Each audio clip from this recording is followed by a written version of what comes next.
Good morning, afternoon, or evening, everyone. I'm your host, Jack Baker, and welcome back to Pangolin, the conservation podcast. That's right, we're back for season 2.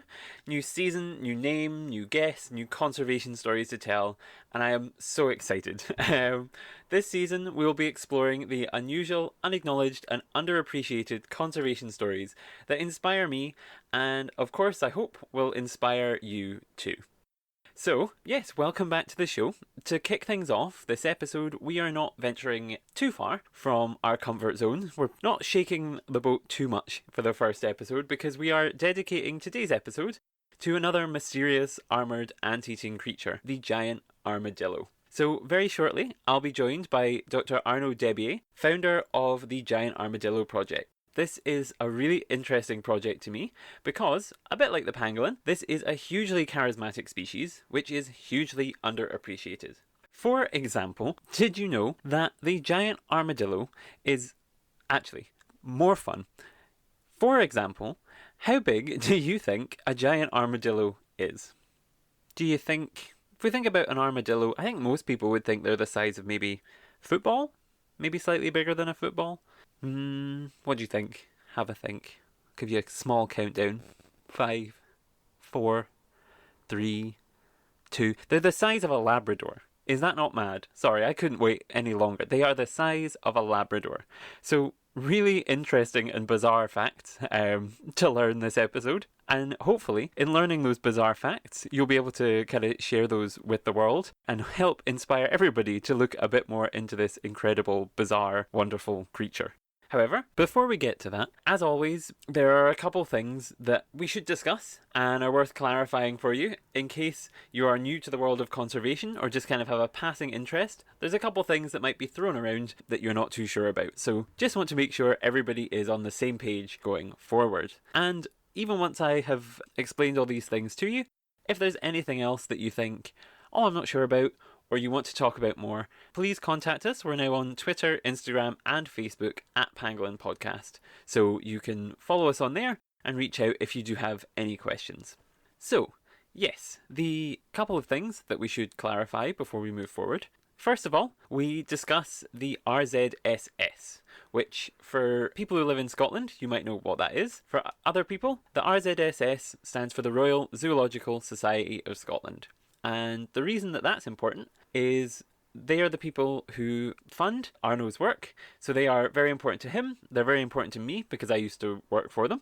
And yes, so if you hear RZSS, that's what we're discussing. Second thing that should be clarified, kind of a more depressing one, we have functionally extinct. Now, a lot of people, I think, know what extinct would mean. Extinct, they're gone. Functionally extinct means the animal is still around.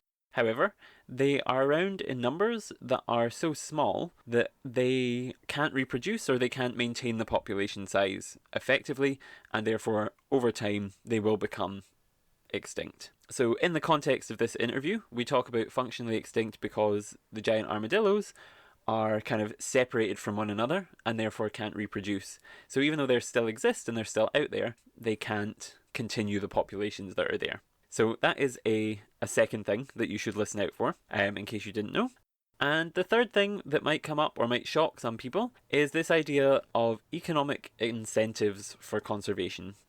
Now, that might sound a bit shocking to not pay people necessarily, but give them some kind of advantage or giving people a reward or giving them some kind of bragging rights for assisting in conservation. So in the interview, we talk a little bit about how in Brazil, Arnaud's trying to set up a program where bee farmers, people who produce honey, are able to get kind of a certification that shows that they are doing these good environmental work and kind of helping the armadillos.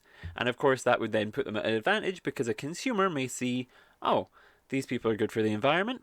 We'd rather purchase them than one of their rivals. So that kind of gives them a little bit of an economic advantage. Now, that might seem strange to some people, but that's a very common practice in the world of conservation. You see it on dolphin-free tuna, you see it on all sorts of products that you would buy, palm oil-free products, for example, that are better for the environment. And it just encourages these people to try and help with conservation. So, might seem like a strange concept to kind of put a price or a label or a reward on conservation, but it's a very common practice, and maybe one we'll come back to on another episode of the show because it is kind of an interesting and bizarre thing. So, yes, now we're going to get on to the interview because really there is nobody who can talk about the giant armadillo in such a charismatic, enthusiastic, and interesting way as Arnaud. So, I hope you all enjoy our first episode. And I will be back at the end of the interview to sign off. But for now, thank you very much for listening. And yes, I hope you enjoy today's interview.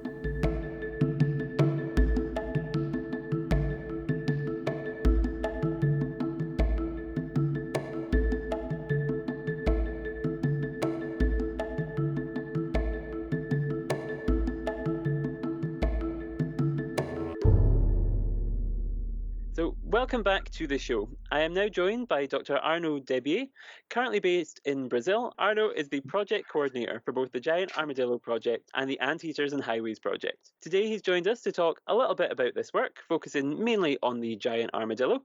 So yes, thank you very much for joining me today. Hi, well, thank you so much for having me, Jack.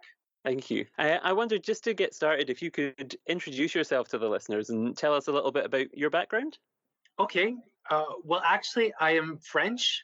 I was born in Paris, but by the age of 2, we moved to the United States, and we kind of lived back and forth between the United States and France. I've always been passionate about wildlife and animals in general, not just wild animals. I love dogs and domestic animals, and I always thought that I wanted to just have a career working with animals. My first job was working at a zoo as a summer keeper, and I think that really changed me completely and influenced me to want to work with wild animals and especially learn about the threats that they are facing. Zoos use the animals they have under their care as ambassadors for their wild counterparts, and so learning about all the threats they were facing really made me want to do something about it. And through my studies, and I got a master's, a PhD. I traveled and worked on different projects in different places: Belize, Argentina, Bolivia, Nepal, and I eventually ended up in Brazil about 19 years ago. That was for my doctoral research, and it was in the Pantanal. And I started working on pigs and peccaries for my dissertation, and I really fell in love with the Pantanal. And while I was living here, I also met the woman who would become my wife, and then knew I had to stay. We decided to get married, and my wife actually works with tapirs, and so she came and moved to the Pantanal, and then we decided to establish ourselves here in the Pantanal. One day, Patty, while she was in the field, she spotted a giant armadillo. And this was an animal I was always very curious about. You know, I never seen one. I'd read about them, but I'd never seen one. And one of my projects actually in Bolivia was studying with indigenous communities, working with indigenous community on the 9-banded armadillo, understanding their ecology to see how they could be sustainably hunted. And so, you know, I had worked with armadillos, and it was kind of like the holy grail of armadillos, if you wish, was the giant armadillo. And by then I had already been working for 8 years in the Pantanal, and I had never seen a giant armadillo. And on one of the projects I worked in, we were doing line transects, and I walked over 2,000 kilometers in the Pantanal, and I had never seen a giant armadillo. So it was a bit frustrating. So I was working on this other project looking at natural resources, which was grass species that both wildlife and cattle ate, because the gold of the Pantanal is actually, grass. Sorry, I should stop here just a little bit to describe the Pantanal. The Pantanal is the world's largest freshwater wetland. It's huge. It's 160,000 square kilometers, 140,000 square kilometers in Brazil. And it's 95% is privately owned and divided in these cattle ranches. And these cattle ranches are absolutely huge. The one where Giant Desbiez was at the time 17,000 hectares. So I was working on looking at how the quote unquote gold of the Pantanal, which is the grasslands and these grass species, what native species were being selected by cattle and wildlife because what is really happening in Pantanal is that a lot of people are importing these exotic grasslands, which leads to a whole series of problems. So I was really into that project and doing that. And then Patty came and said she saw Giant Armadillo, and I was like, whoa, the animal exists. I have to do something. So I purchased these camera traps and I took some time off from the project to try to set them up at Baitas Pedras. And then, I got my first image of a giant armadillo. And I have to say, Jack, that was absolutely a mind blowing experience for me. I had seen them on pictures and, I had seen them before. I had seen stuffed giant armadillos in museums. There's one at the Natural History Museum of London. But seeing this, even this black and white picture of a giant armadillo, it really just blew my mind away. I could not believe that this species existed, and it was there around us, kind of like under our feet, right? Because they spend all their days deep underground in their burrows, and they only come out at night. And that was just like such a transformative experience. When I got that picture, I said, whoa, this is what I'm going to do. I need to know more. And so I continued working on that project for the grasslands until we finished like a milestone of the project. But then I simply let everything go and decided to focus all my time and energy on the giant armadillo because it's such a rare species. They're naturally rare. Giant armadillos are found from basically Venezuela to northern Argentina, basically everything east from the Andes. But wherever they occur, they are naturally very, very rare. They occur at low densities. And so I knew that if I wanted to learn something about them, I would have to dedicate myself full time. And so back then, Patty and I didn't have kids. So, it was okay to change projects, and I knew I could take this risk. And then thanks to the support of the Royal Zoological Society of Scotland, who agreed to embark on this adventure, we started a pilot study trying to learn more about the animal. So I had these camera trap pictures. After I got this first picture, I was able to identify 7 more giant armadillos at the Bahia das Pedras ranch, which is a ranch really in the heart of the Pantanal. It's a pristine area, traditional cattle ranching, no roads, nothing, no hunting, no habitat loss. And so once I had those pictures, I spent 6 months fundraising, and really it was zoological institutions, lots of small grants, trying to get funding for this project. And it was really hard to fundraise, right? Because first of all, few people know about the giant armadillo. There are none in captivity in North America and Europe. And some would say that they're not exactly charismatic. I fully disagree with that, of course. But science does tell us, Jack, that they looked at characteristics of animals that attract people, and studies show that animals with big eyes are attractive to people, are charismatic, and giant armadillos have like these tiny black beady eyes. They don't really see; they're kind of blind. Animals that have a lot of fur are attractive to people and charismatic to people, and giant armadillos have like 3 hairs, right, dispersed very little. And then animals that are colorful attract people, right? And giant armadillos are like gray with a white band. So they don't really have any of the characteristics that attract people, that science says. However, science does say that people are attracted to large animals, bigger animals, and so giant armadillos kind of have that going for them, their size, right? Their unique, gigantic size. And I also think that they have, this really, this is what shocked me, is this extremely kind of prehistoric appearance, right? When you're in the presence of a giant armadillo, it's kind of like time travel. You feel like you're traveling back to the Pleistocene when South America was ruled by these, giant sloths and glyptodons. And giant armadillos, their third claw is elongated and over 15 centimeters. They have, this scaly appearance. They're well adapted to their environment. They weigh about 35 to 50 kilos. So they're about the size of a Labrador retriever, right? So they're big, they're strong, they're massive, and they're just really impressive. But the fact that zoos did not have them in captivity was a bit hard, and I got a lot of no's.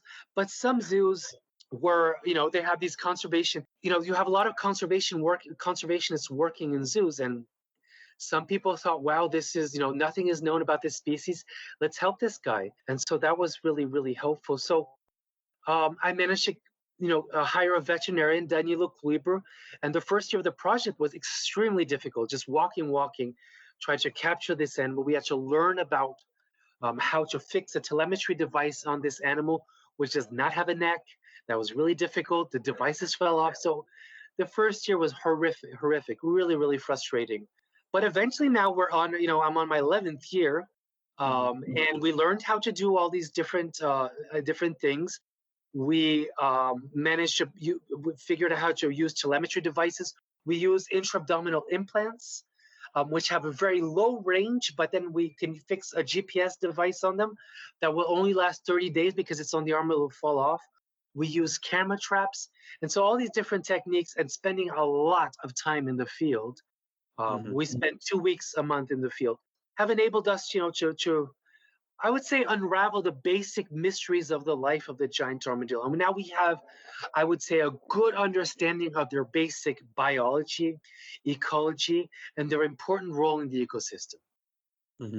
That's amazing. That's so many things you brought up there that I wanted to kind of.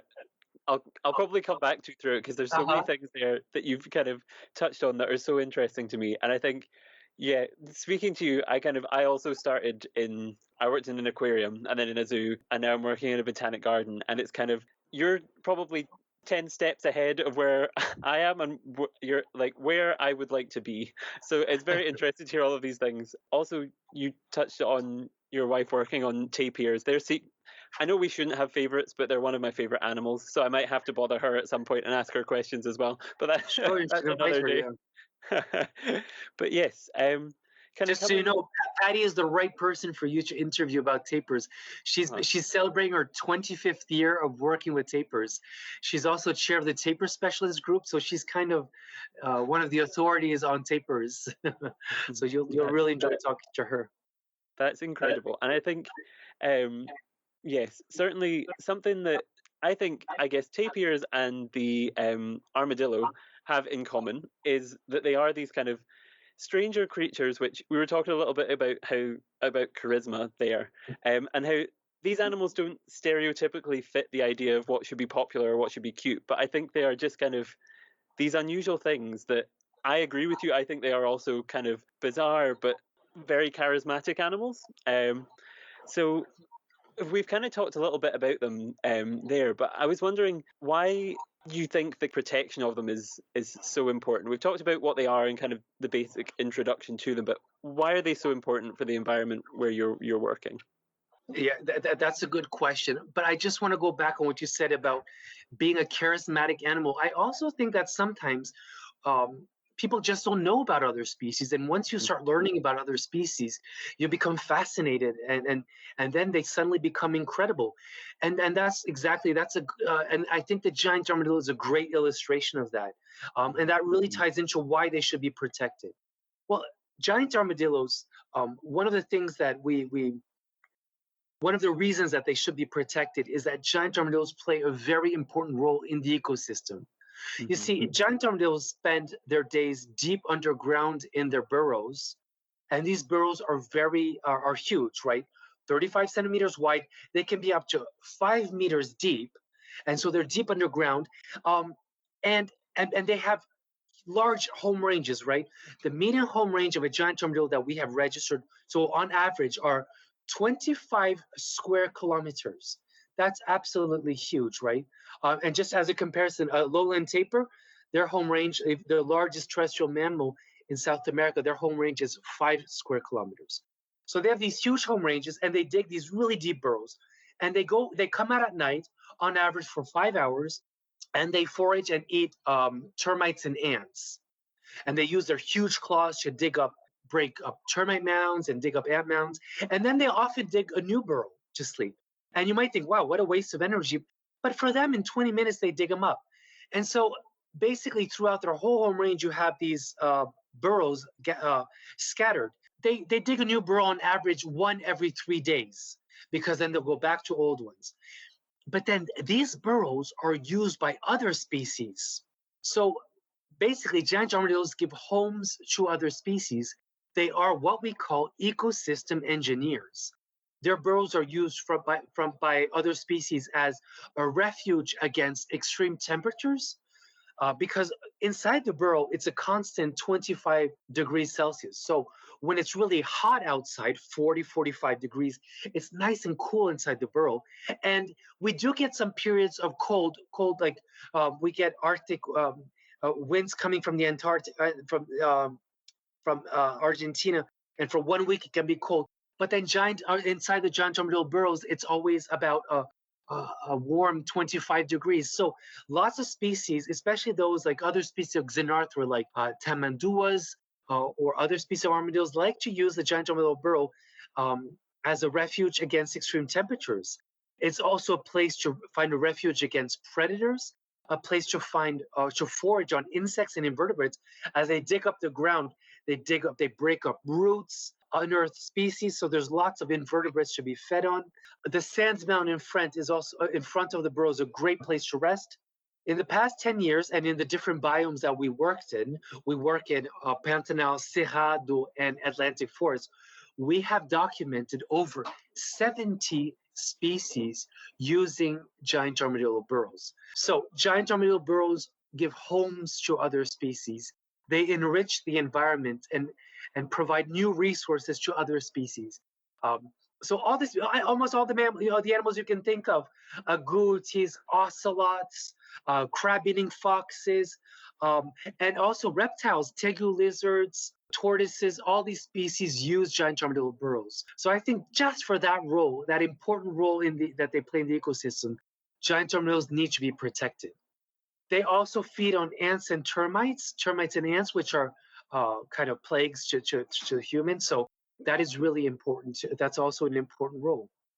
So I think these are, so the giant armadillo does have an important role to play in the ecosystem. And for these reasons, yes, absolutely should be protected. Mm-hmm. Yeah. That's fascinating, actually, because there's so many things that link into things that we've already discussed on season 1 of the show. Obviously, we focus on pangolins, which they share a lot of these kind of digging the burrows, eating the insects. They have these kind of shared features, and it's interesting to see how in other parts of the world there are other species which fill these important roles, and kind of how essential an animal like the giant armadillo is in every environment around the world. It's kind of an interesting comparison to be made. I wondered, because they are so important, they do need to be protected. What are the kind of threats that they face in the environment that they're in? Yeah. So actually, what's interesting is that in the different biomes in different places, they will face different threats. And so now that the project, after 10 years, it's expanded more. We have more people working with us, more students, more collaborators. And now we have, from the Pantanal, we also expanded to the Cerrado, which is a grassland environment that's really mostly, almost only found in Brazil. And then also the Atlantic forest. And in each different biome, we work on different threats. In the Pantanal, one of the main threats that we are working on is the fires. And you might have seen last year we had record devastating fires due to the droughts, but also criminal fires that have actually burned over 1/3 of the Pantanal. And giant armadillos cannot escape the fires. They're often cooked in their burrows and die. So that is horrendous. And so we're putting in place right now, we're starting an experiment where we've been able to fundraise for equipment. And this was a lot of actually private donations that we received. And we've been able to fundraise to create a community of firefighting task force with the 10 different ranches around us. So that cover 1,500 kilometers. We've been able to buy equipment for all the different staff on these different, so for 5 staff members on each ranch, and also big tanks and water pumps and all these different things. And we're training them. And so we hope that by doing this, the landowners in our areas, will be able to respond to fires that have ignited either naturally or also practice some controlled burnings. We're bringing in people also to provide training to everybody on how to do controlled burning, but also how to use the equipment to turn out the fires. In the Cerrado, we're really focusing on habitat conservation. We've actually, since 2015, we tried to document the distribution of the giant armadillo in the Cerrado, Mato Grosso do Sul, which is the state where I work. And we visited over 500 micro watersheds to document the presence or absence. We have used that then to model the potential distribution and the potential places where the animal could be found. And it turns out that the situation is absolutely dramatic. Most of the habitat is completely fragmented. And in this habitat, there are only 69 fragments that are available to giant armadillos. And of those 69 fragments, are 25 square kilometers, which remember is the average home range for one giant armadillo. There are only 4 fragments that are 100 square kilometers. So the giant armadillo, most of the pop animals or individuals are probably just remnants. We are very worried that the species could be functionally extinct because that is not enough. There's too much fragmentation for them to breed, etc. So to breed and have a viable population. So what we're really working on now is trying to establish what we call giant armadillo conservation units and working on trying to link these fragments to have viable populations. One of the important pieces of data that we discovered through all these years of research in the Pantanal is about giant armadillo reproduction. Giant armadillos reach sexual maturity on average at 7 years of age. 7 years. They only have one pup, and the interbirth rates that we documented were 2 years. Right, so that is really, really bad. This means the species has a very low population growth rate, which means that the extinction of one animal, one individual, can have a huge impact. We have also documented in the Cerrado that roads are a huge threat, and we have documented in the past 3 years 7 giant armadillo deaths. And so we're working. Not only do we work on habitat connectivity, but also decreasing threats. Finally, another threat for the Cerrado that we're working on, which we really stumbled upon, I would say, when we started working in the Cerrado, was that due to the high fragmentation of their habitat, giant armadillos have learned to knock over the beehives of beekeepers. So this is kind of a worst case scenario. There's very little native habitat left in the Cerrado. Beekeepers go there and place their beehives to collect, to produce honey from the native flowers of the Cerrado. Giant armadillos are restricted to these small islands, obviously do not have enough resources, and have learned to get up on their back paws, use their back paws and tail as a tripod, and with their head knock over their beehives and then rip them open and feed on the larvae. And so what happens often is that the beekeeper will get mad and poison the giant armadillo, and we've documented that. So we've now started a project also called Armadillos and Honey, where we have where we are rewarding beekeepers that put in place mitigation strategies, which can there are 11 of them. They can raise their hives up, they can put fencing around. Whoever puts these mitigation strategies to coexist with giant armadillos acquires this new certificate on their honey, which we help to promote. So we try to create a win-win situation for beekeepers. We're in the phase of implementing now this new honey. We just finished the pilot study, and now I'm into full gear of certifying new beekeepers. Actually, the first giant armadillo friendly honey should be produced in a matter of weeks. And then we're going to have this big communication strategies to hope people will, try to favor purchasing this honey. We will then try to work with international companies to try to purchase this because there's an interesting story. And so hopefully that will be a way of rewarding beekeepers that are coexisting with giant armadillos. Mm-hmm. In the Atlantic forest, we are working now. We've been working now since 2018.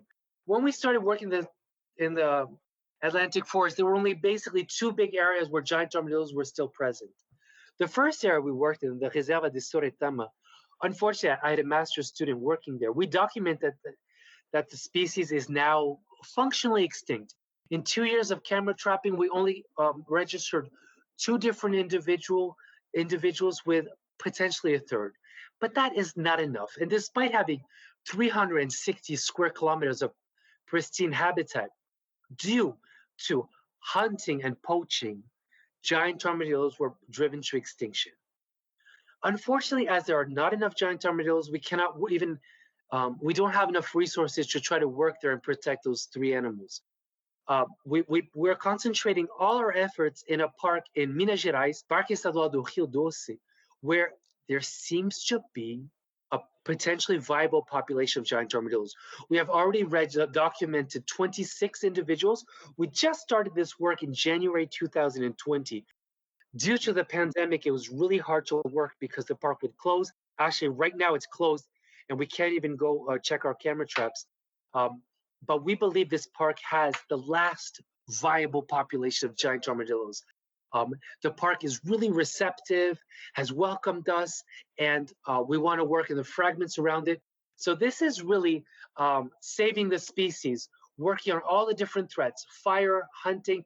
There was one conflict in beekeeper we organized. So using all our knowledge everything we've learned on giant armadillos to try to secure and celebrate this last population. So that is really unique. So and then we also have a project from a collaborator in Argentina that's working in the Chaco, which is the most southern distribution. And we're still at an exploratory stage. So as you can see, we are doing everything we can to try to save the giant armadillos in these different biomes. But in each place you go, you have to really try to first understand the reality of the place, and get to know the communities and threats and everything before you establish a strategy. It's very typical of conservation, right? There's not a single recipe. You have a box of tools, and you have to apply the tools that you want to. You have to apply the different tools in each area to try to save the species. Um, but really, what has been essential to us is the 10-year program in the Pantanal, which gives us, the basic knowledge about the species, the basic biological knowledge, so that we can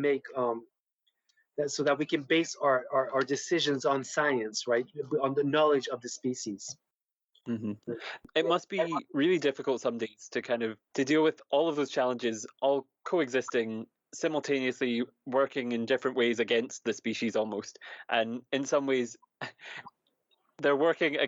It's frustrating because you can't go and kind of tell them, please don't go and eat the honey. Please stay away from these areas. Please, you've got to kind of work with what you've got there in front of you. Work with the people. There's so many factors that shift around that it must be such a huge challenge to work out exactly what it is, especially when there's not a lot known. So it must be challenging, or that must add an extra level to it as well. But on the flip side of that, I suppose working with these animals that nobody knows huge amounts about, there must also be moments that really make it worth it. Is there any moments that kind of stand out as kind of the antithesis of the challenges? Is the moments where you've kind of gone, this is what's made it all worth it? Well, I especially in the Pantanal, where we still capture animals and continue monitoring them, it's a long-term study going on. Mm-hmm. To be honest, every time I am in the presence of a giant armadillo, so we have the capture, and that's, we may have like 5 or 6 captures and recaptures a year, so it's not very often. But for me, being in the presence of a giant armadillo is, I don't know, it's a surreal experience. It's hard to describe, but it really moves me to my core. I find it sometimes hard to breathe. My heart races. I start sweating. It's just, it's a surreal experience, and being the presence of this animal is such a magical experience that I am in awe of this species, and I was meant and committed to protect and work with this species. So I basically made a pact with this animal that I'm going to dedicate, everything I have to protecting them. And so being in the presence of them each time is just something that it's a transformative experience, and it's always such a strong experience.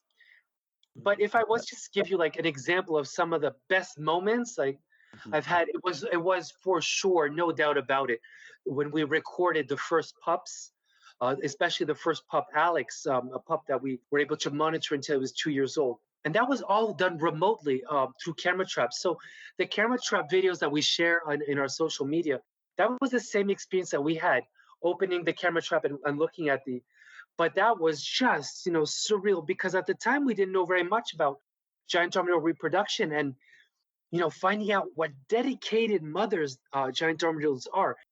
They nurse the pup until they are, over 9 months old.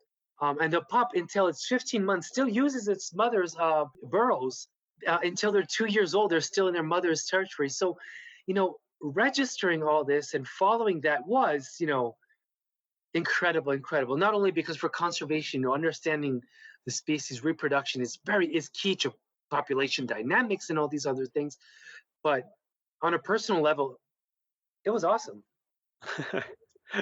Yes, it must be fantastic, especially when you have that moment with Alex, as you said, the kind of this is what we've been waiting for. This is the moment that everything has now been justified, all the hard work, because you've seen this moment where there's that massive success. But working with these animals, though, that are so incredibly difficult to find, and you're working a lot with camera traps. What are some of the kind of practical challenges that you've faced while you've been doing this research and trying to follow these guys? Well, when I started using camera traps for this project, it was in 2010, and digital cameras had just come out. In the past, I used camera traps where you had to use film Mm-hmm. for other projects. So you had to set up the camera trap. You didn't know if you were setting it out right. Then you had to wait until all the film was used up, get the film, go back to town, wait 1 week to get the pictures delivered. So I do not want to complain about camera traps because we have it so easy now with these digital camera traps where they're batteries. We can have batteries that last, 12. We use a brand of camera traps that can have up to 12 rechargeable batteries. So putting it near the giant armadillo burrow, they can last for 2 months. We have discs that you can have 64, gigabytes. You can have, so they can stay for 2 months without being looked at. They're so resistant. And so when we come back after 2 months, collect lots of data, there is no way I can complain about camera traps knowing what we used to go through when they were filmed. Yes, part of the reason I think I appreciate them so much is obviously last year nobody could really travel. I was supposed to be going on a research trip to Namibia, Uh-huh. and we had people set up camera traps for us there for various species. And the the fact that you can witness something from, in my case, across the globe that you would never otherwise see, to see all of these magical, incredible species we were looking for aardvarks. I sadly did not capture any aardvarks, but I got all sorts of other things around there where they were supposed to be. We saw giraffes and oryx and all sorts of incredible things. So the value of camera trapping and kind of being able to experience these things that you could never stand there because they would be so nervous and not Yeah. come close and not you wouldn't see all the kind of natural action is incredible. And Yes. did you see that now the camera traps, you have video camera traps. So now you can record video. And if you go on our Instagram and Facebook pages, right now we're doing a whole series of videos from the Giant Armadillo Project. So look up Giant Armadillo Project on Facebook or Instagram, and you'll get these incredible videos. And as you said, you'll be witnessing the same things that us, the researchers, experience, right? We do not see these things as when we go and collect our camera traps. So whether you're in Brazil or in Scotland, you'll be seeing experiencing the same thing. So go on our social media and experience these videos. They are really incredible. Yes, I Uh, have to say I saw one that was posted the other day of a giant anteater, I think it was, and it's just seeing these animals act. Because obviously here, especially in the UK, seeing things in zoos is incredible, but there's a sense of magic about seeing one of these animals in its in where it's meant to kind of be uh, naturally acting the way that it would when it knows it's not being watched. It knows it's kind of at peace. It's this kind of interesting thing to see. So yes, I would also echo what you've just said and encourage everybody who's listening to go and have a look at those. That kind of leads us on nicely to the next thing I wanted to ask you about, actually, was engaging people and getting people to kind of talk about your work. Has that been a challenge within the with well we'll cover kind of abroad in a second, but within Brazil, where you're working, has that been a challenge to kind of get people to engage? I remember watching the Hotel Armadillo documentary, which I would recommend everybody looks up as well. I remember, I think it was you saying that people think they're almost like a folklore. They're supernatural beings. Is it challenging to have these sorts of things to combat, or? So there's different levels of engagement, and depending who you're trying to engage with. When we engage with people that are working in these natural places, that's usually pretty easy because it's kind of a face-to-face kind of engagement, and they can see they're excited about our passion and the stories we have to tell, and so that works really well. Also with the beekeepers, so working with local communities usually works well, and that is something we have um, been doing since the beginning of the project. What's harder to engage with is the general public, um, getting the media to be interested in giant armadillos and the issues, also getting public policies and laws changed for giant armadillos. So we have had to work really, really hard to do that. But one of the secret tools we actually use to do that is to get the media interested. We send out a press release in the UK, for example, on the BBC. So, for example, RZSS will put out a press release for us. We'll go into the media, and then we show here in Brazil. Oh, look, the Pantanal giant armadillos are being talked about, and then the media here in Brazil gets really interested. And so, when we try to put out press release or talk about our work, people are not so interested. But when it comes from outside, so the BBC or any or National Geographic featured us quite a bit.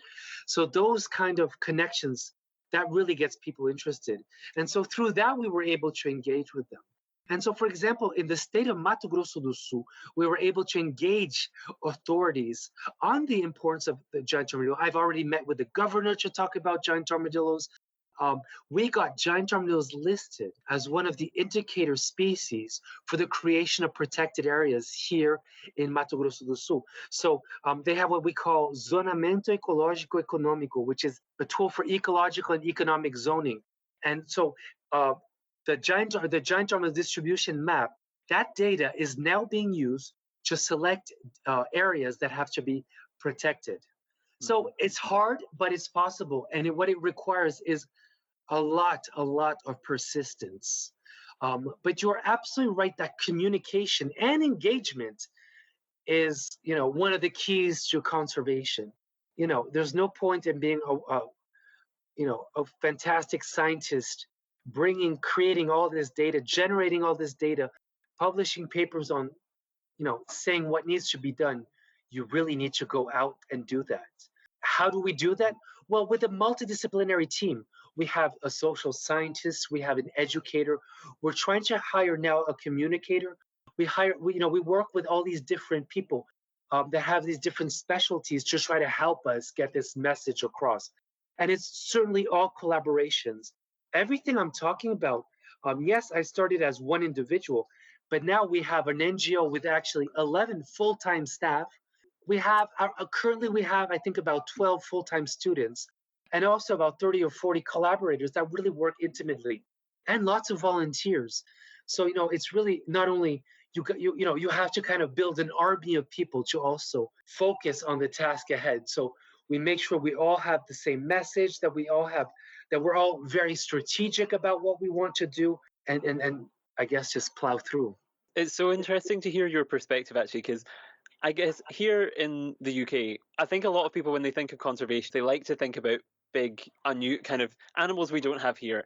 Elephants, kind of these big species that kind of whales, all these kind of big charismatic megafauna, as they're kind of known, that are used as the poster child for the WWF and all of the charities and things. So it's interesting to hear that, rather than local species a lot of the time. So it's interesting to hear that even in somewhere where you do have these larger, charismatic, interesting animals, you have a similar issue sometimes in getting the message across initially. But there is progress being made. So that's really interesting to hear about, actually. Yes. Oh, were you But going to say something? no, it's interesting that you touch upon these mega vertebrates, Yeah. where so many conservation dollars have been sunk into, especially and rhinos and elephants and tigers and lions. What for me as a conservationist is so disheartening is to see that even these animals, these mega vertebrates, where so many conservation dollars have been sunk in and given towards them, they are still very, very threatened, and they continue facing threats, and there's still extinction still continues really looming for these species. I was just, I remember in the 80s when I was starting as my career, I thought that we had won the war against rhino horns. Rhino populations were going up. Elephants tusks. I thought that problem had kind of been solved. The world had gone together and everything. And seeing that, on the contrary, this has, the trafficking of these animals has never been higher is extremely depressing. How the hell am I supposed to save, this giant armadillo, which, let's face it, nobody cares about. And then these animals, which so many people care about, as you said, they capture our imagination.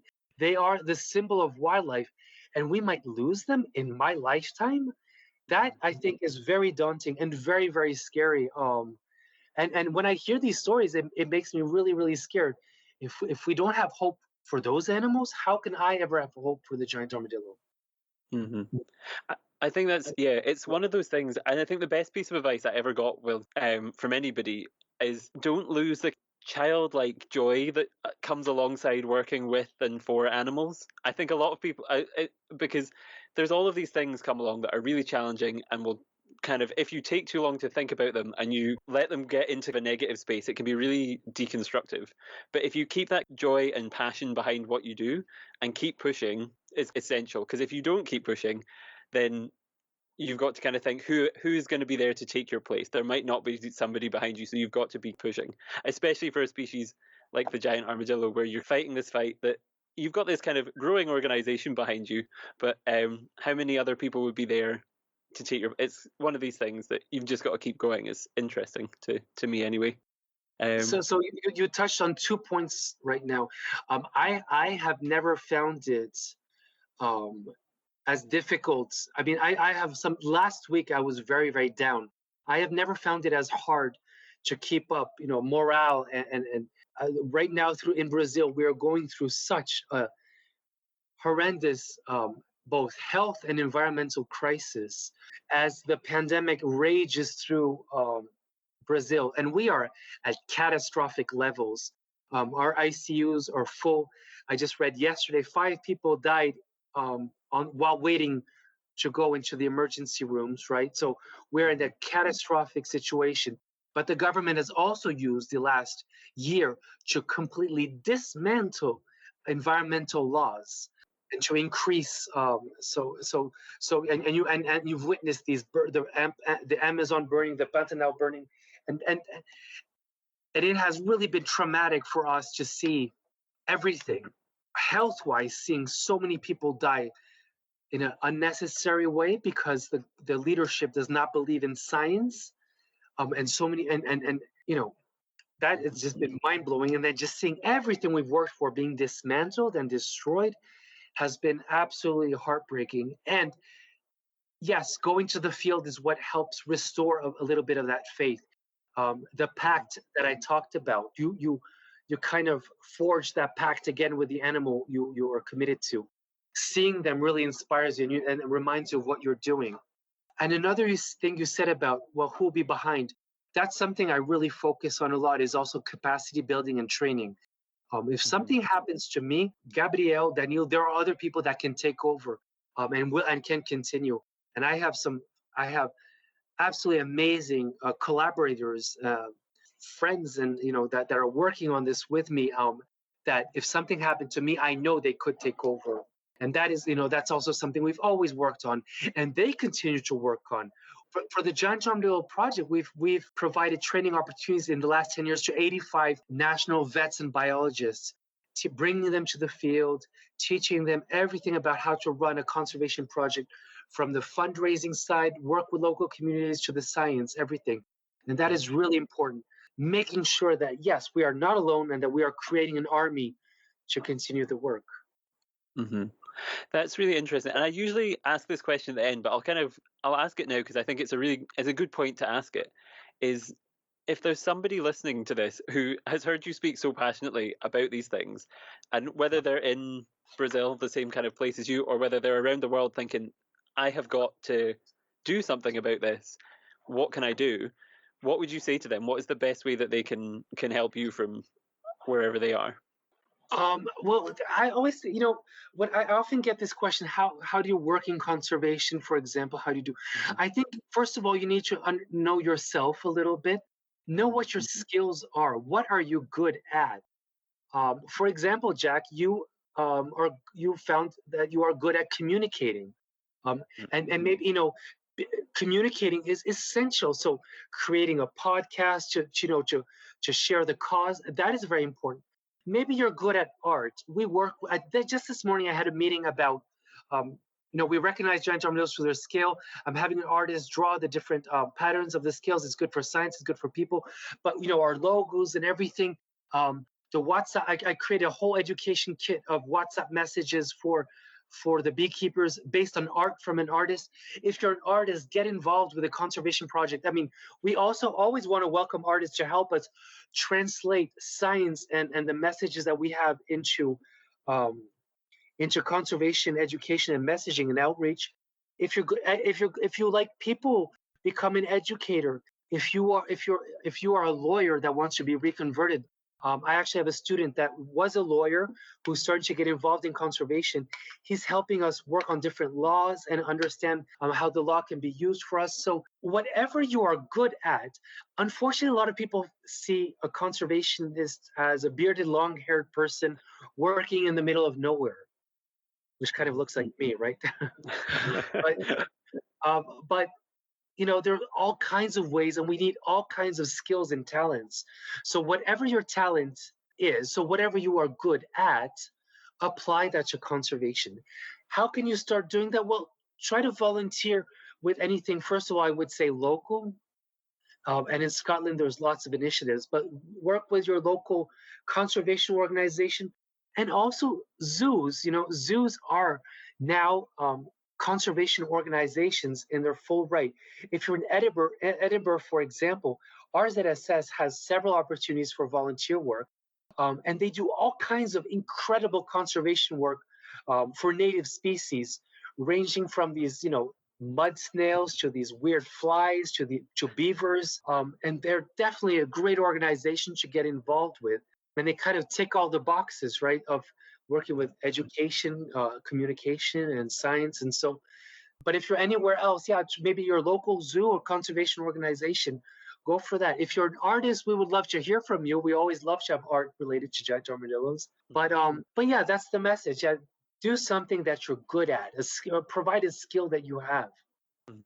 I love that piece of advice. Actually, it's something that I think not a lot of people think about. As you said, it's everybody thinks about. Oh, I have to be an expert in science. I have to have a degree in zoology or all of these things. It's like anybody and anyone can get involved wherever you are. Absolutely, yeah. It's really interesting. And you need people to be spokespeople, right? Scientists are not often good at communicating, or not often good at sharing. Sometimes it's because, especially field biologists, you always see that a lot of people that get into the field of conservation, that love or passionate about animals, often do not enjoy actually relating or engaging with people. They want to be with animals in wild places and don't really want to be involved with their peers.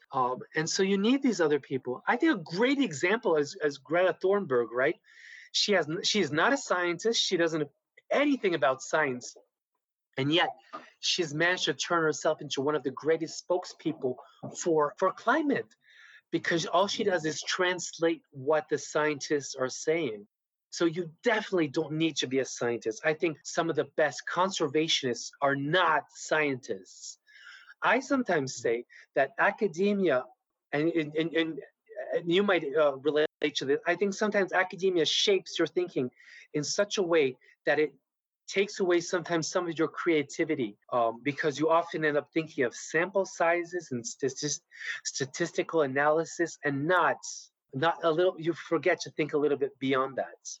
Yeah, the research is undoubtedly incredibly important, but if you write the best paper in the world, but if it sits on a shelf in an office somewhere for Absolutely, absolutely. and you don't share it and you don't even it might not be through you might not draw the results or you might not create art about the results of a paper, but seeing an artwork or listening to someone talk about what a species or whatever might inspire someone to then go and read these deeper in kind of papers and share these things and share these things. So yes, I think it's I think everybody can. This is a good almost everybody has the ability to kind of communicate, and you might not be able to communicate to everyone around the world all at once and kind of have these massive things, but even telling your parents or your siblings or your Absolutely. friends about these things is so important. So it's really Talk about, interesting.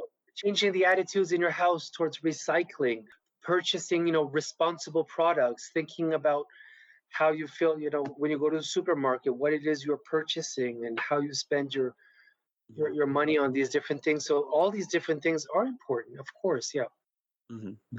I guess kind of that's a good way to for the people at home to know what the kind of next steps are for them. I wanted to ask what your next big projects are. What things are you looking for? Are you working on just now and kind of researching? Well, we have used kind of the pandemic as an opportunity also to publish a lot. So Mm-hmm. publishing our research is what we've been last year we focused on, and this year we'll continue focusing on. But the armadillos and honey, expanding the project to right now we have only about 11 beekeepers that are certified. I want to raise that to 250 beekeepers in the next 2 years for all the beekeepers in Mato Grosso do Sul. Then I want to expand that to the rest of Brazil and then the rest of the whole distribution of the giant armadillos. We want to develop this concept of giant armadillo conservation units. So working with other scientists about GIS science, about the mapping and the whole concept. That's a concept that's always been applied to jaguars. We want to do that. We want to continue our long-term research in the Pantanal. That's important. I'm really excited about this. Voluntary coalition of a community firefighting force. We have to do some interviews pre and post to see how that's going to influence their behavior, document all that. So that's something I'm really excited to be working on. We also have some exciting project with some students studying the species. So there's a lot going on. Yeah, absolutely. So for the next 5 years, there'll always be a ton to do. Yeah.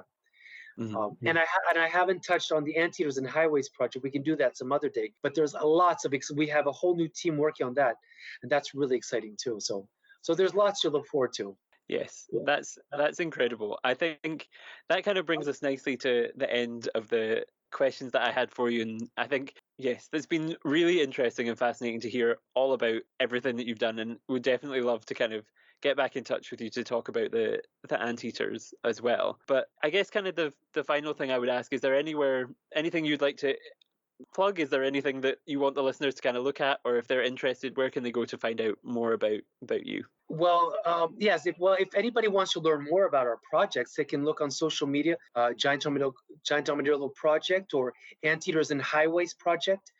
They can look at our website. It's the Wild Animal Conservation Institute. But if you type in Google ICAS, ICAS conservation, you'll find our website. It's in English and Portuguese, and they can learn more. They can get in touch with us. But as you're based in Scotland, Jack, I wanted to give a little shout out to the Edinburgh Zoo and the Highland Wildlife Park. The Royal Zoological Society of Scotland has been sponsoring my salary since 2010, since the beginning of the Giant Armadillo Project, and it's really thanks to them that we have been able to start this work. And thanks to them, they have been kind of like a catalyst for now. We work with now with over 35 different, we have worked over the last 10 years with 35 different zoos in North America and Europe. So if anybody's in Scotland, please go visit your zoo. Every time you visit the zoo, you are helping conservation. Part of the ticket, the fee, your fee goes to conservation. The Edinburgh Zoo, as many zoos, have been really hit very badly due to the pandemic and these lockdowns, and they really need your help. Zoos have now become, especially in the last 10 years, conservation organizations. And the Edinburgh Zoo is a great example of that. So the Royal Zoological Society of Scotland is a great example of that. So please get a membership, adopt an animal, do something to get involved with your zoo. And for listeners that are around in other places listening to this, get involved in your local zoo, learn what they're doing for conservation, get a membership, adopt an animal, do something, because your local zoo really needs you right now. They have been hit very badly. They have continued providing the best quality of care to their residents. Unfortunately, sometimes they had to cut back on their conservation work. They had to lose some staff. It's been a very, very challenging time for many zoos, across the globe. So please, if you're interested in conservation, get to know your zoo and try to support them. Perfect. I think that's a really good message, and I think it gives me another excuse to go and visit the zoo. So that's all I Perfect. need, isn't it? So yes, thank you very much for your time today. Thank you. All right. Well, thank you so much for having me, Jack. It's always a pleasure to talk about giant armadillos. Thank you so much. Thank you.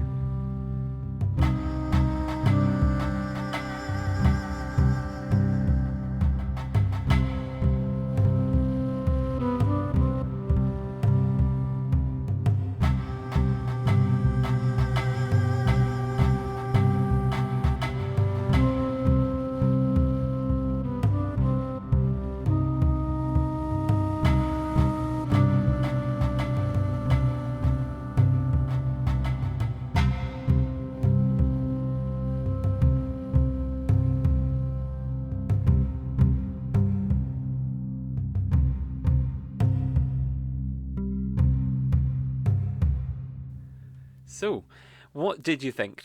I really loved talking with Arnaud about the giant armadillo. It was an incredible experience. I am so grateful for his time because he is an incredibly busy man. And so I am really grateful that he gave me an hour of his time to discuss this incredible species.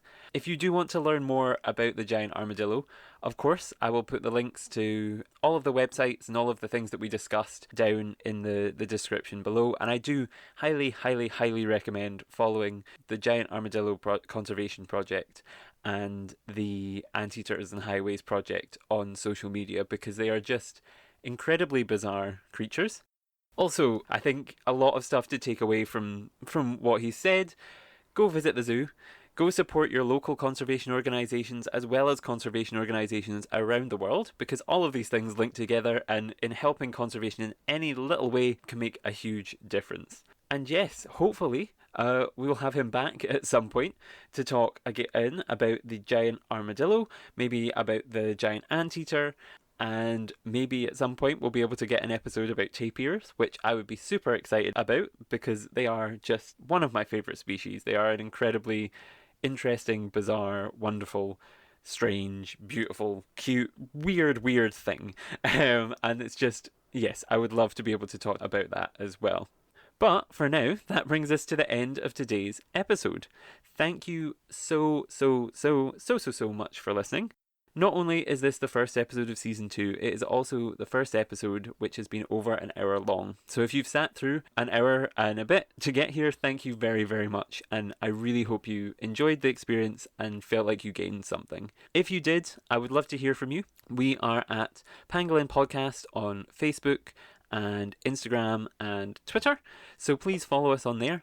And also make sure to follow on your podcast streaming service of choice so you don't miss out on any of the future content. So, yes, thank you very much for listening. That brings us to the end of the show. Next week, we'll be joined by Vicky Brakel of the Wilder Blean Project, which is looking to reintroduce bison into England. And it's an incredibly interesting concept. We're going to talk a lot about rewilding and some of her other projects, including things with water voles. So again, a really interesting story that I hope you'll all really enjoy. So, until next time, thank you very much for listening.